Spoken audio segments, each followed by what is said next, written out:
KR engineering and career guidance YouTube channel subscribe చేయండి, like చేయండి, share చేయండి. ఒకవైపు జోసా కౌన్సిలింగ్ నడుస్తూ ఉంది, త్వరలో ఎంసెట్ కౌన్సిలింగ్ కూడా ప్రారంభం కాబోతూ ఉంది.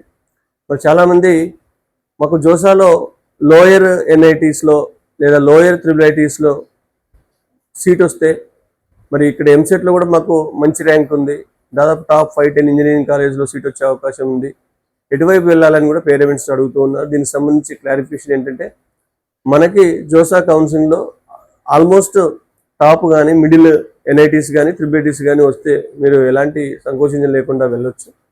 మరీ లోయర్ ఐఐటీస్లో కానీ లోయర్ ఎన్ఐటీస్లో కానీ లోయర్ ట్రిపుల్ ఐటీస్లో కానీ ఒకవేళ సిఎస్సి వరకు వచ్చినా మీరు ఆప్ట్ చేయొచ్చు. అది కూడా మీకు నార్త్ ఈస్ట్ స్టేట్స్లో వస్తే కొంతమంది వెళ్ళడానికి సానుకూలంగా ఉండరు కాబట్టి మరి అలాంటి పరిస్థితుల్లో మీకు ఇక్కడ విఎన్ఆర్, సిబిఐటి, వాసవి లాంటి టాప్ ఇంజనీరింగ్ కాలేజ్లో మంచి ర్యాంక్ ఉంటే సిఎస్సి వచ్చినప్పుడు మరీ lower IITs, lower NITs, lower triple ఐటీస్కి వెళ్ళాల్సిన అవసరం లేదు. అదే ఐఐటీస్లో అంటే మీరు సిఎస్సి కానీ లేదా డబ్ల్యూ లాంటి బ్రాంచ్లో కూడా వెళ్ళొచ్చు, మెకానికల్ లాంటి బ్రాంచ్లో కూడా వెళ్ళొచ్చు. కానీ ఎన్ఐటీస్, ట్రిపుల్ ఐటీస్లో మరీ లోయర్ వాటికి ఎంసెట్లో టాప్ 1, 2, 3 ఇంజనీరింగ్ కాలేజ్ వచ్చినప్పుడు పెద్దగా వెళ్ళి ఆలోచించాల్సిన అవసరం అయితే లేదు.